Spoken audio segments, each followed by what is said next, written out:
Shalom, salam kemenangan buat setiap kita. Pada hari ini saya mau sampaikan kebenaran firman Tuhan. Biar ini menjadi sekali lagi kebenaran firman Tuhan yang membuat kita ini mempunyai gaya hidup sebagai seorang umat Tuhan yang suka menyembah, gaya hidup penyembah.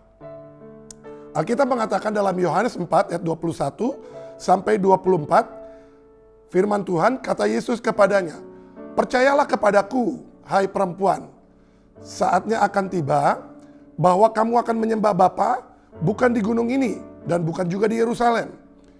Kamu menyembah apa yang tidak kamu kenal, kami menyembah apa yang kami kenal, sebab keselamatan datang dari bangsa Yahudi.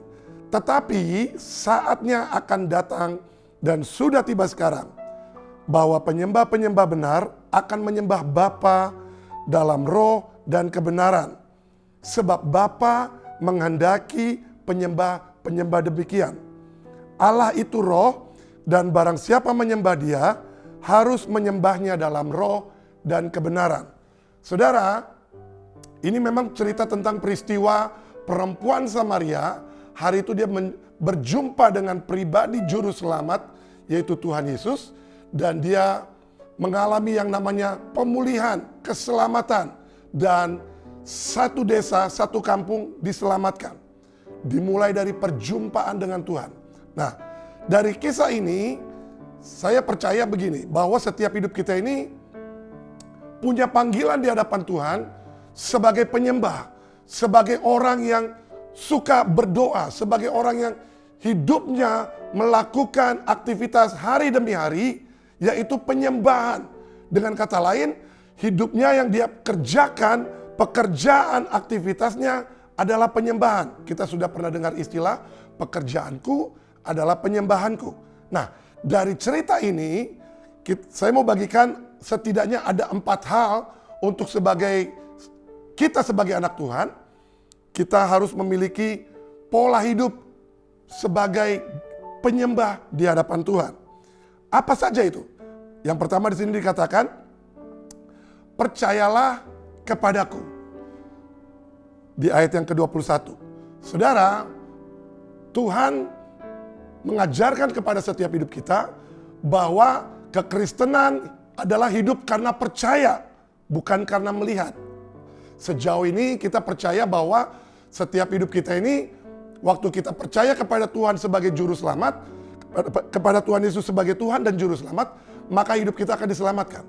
Nah, ada tahap yang lebih lagi yang perlu kita ketahui, bahwa setiap kita ini, panggilan Tuhan dalam hidup kita ini adalah sebagai orang percaya. Percaya itu bukan sekedar saudara hanya melihat dan saudara mengalami sesuatu yang baik sepertinya. Percaya itu adalah hidup kita ini percaya karena itulah iman kita. Karena Alkitab mengatakan iman adalah dasar dari segala sesuatu yang kita belum lihat. Nah, percaya yang dikatakan di sini, percayalah kepadaku, bahwa Tuhan itu mau bawa kita kepada dimensi, bisakah kita ini dalam segala hal kita mengalami hidup yang percaya kepada Tuhan. Ada level-level percaya, yaitu believe and trust, ya kan? Nah, di Alkitab juga dikatakan, sekalipun aku harus lewati lembah kekelaman, aku tidak takut bahaya, aku percaya kepada Tuhan. Nah, artinya hidup kekristenan kita ini akan diuji level kepercayaan kita, level-level di mana kita harus memasuki setiap masa-masa yang namanya mungkin ini menjadi kesulitan, ini menjadi satu masa kesusahan, ini menjadi masa satu kesukaran, ini menjadi masa satu ujian besar, tapi di situ bisakah kita tetap punya hati yang percaya? Sekalipun, ya kan, Tuhan tidak menolong kami untuk melepaskan dari dapur perapian ini, namun aku tetap tidak akan menyembah patung dewa Tuanku. Seperti di kitab Daniel, Sadrak, Mesak, dan Abednego. Sekalipun pertolongan Tuhan itu datangnya terlambat, bisakah kita ini menjadi orang yang tetap memilih, aku percaya, aku percaya. Nah saudara, percaya di sini dikatakan bahwa kita harus punya dasar yang teguh. Yaitu percaya bukan hanya kita mengalami sesuatu yang baik, tetapi percaya meskipun sekalipun hal-hal yang paling tidak enak yang harus kita hadapi, namun kita memilih percaya. Itu dihitung sebagai penyembahan di hadapan Tuhan. Yang kedua, Alkitab bilang begini, ayat yang ke-22. Kamu menyembah apa yang tidak kamu kenal. Kami menyembah apa yang kami kenal. Penyembahan kita kepada Tuhan itu harus dibangun dengan dasar kita punya pengenalan akan Tuhan. Kita punya satu hubungan akan Tuhan. Penyembahan yang kita lakukan setiap hari bukan sekedar saudara datang ke gereja atau ibadah, atau saudara punya saat teduh di rumah. Bukan sekedar itu, tapi saudara punya pengenalan, yaitu hari demi hari kita punya perjalanan cinta. Kita punya perjalanan iman. Kita punya perjalanan percaya kepada Tuhan. Kita punya perjalanan yang dimana kita punya kekuatan bersandarkan penuh kepada kekuatan Tuhan. Pengenalan akan Tuhan membuat kita ini punya hubungan yang makin intens dengan Tuhan. Nah, pengenalan ini selalu bicara tentang hubungan. Hubungan itu akan selalu dibangun pada dua hal, yaitu kuantitas dan kualitas. Kuantitas, seberapa intens saudara terus mengejar Tuhan. Seberapa intens saudara terus mengingat kebaikan Tuhan. Seberapa intens saudara terus mengucapkan syukur kepada Tuhan. Seberapa intens saudara terus memilih untuk percaya kepada Tuhan. Ya kan?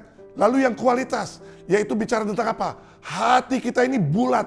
Hati kita ini sungguh-sungguh inginkan Tuhan. Hati kita ini sungguh-sungguh percaya dari semua keadaan yang kita alami, Tuhan turut bekerja. Tuhan turut menyatakan lawatan perbuatan yang ajaib.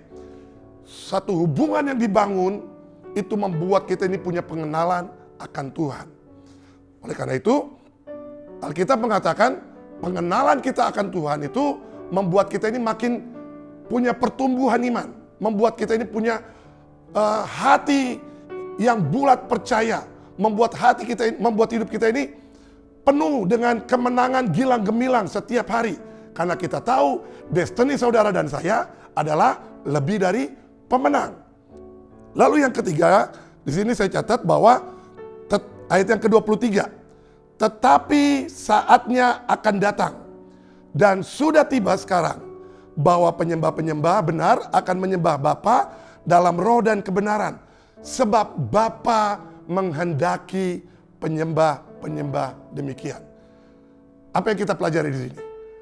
Di sini saya garis bawahi, Bapa menghendaki untuk sebagai kita menjadi seorang penyembah, anak Tuhan yang hidup dalam penyembahan. Pekerjaan-pekerjaan yang kita lakukan adalah penyembahan.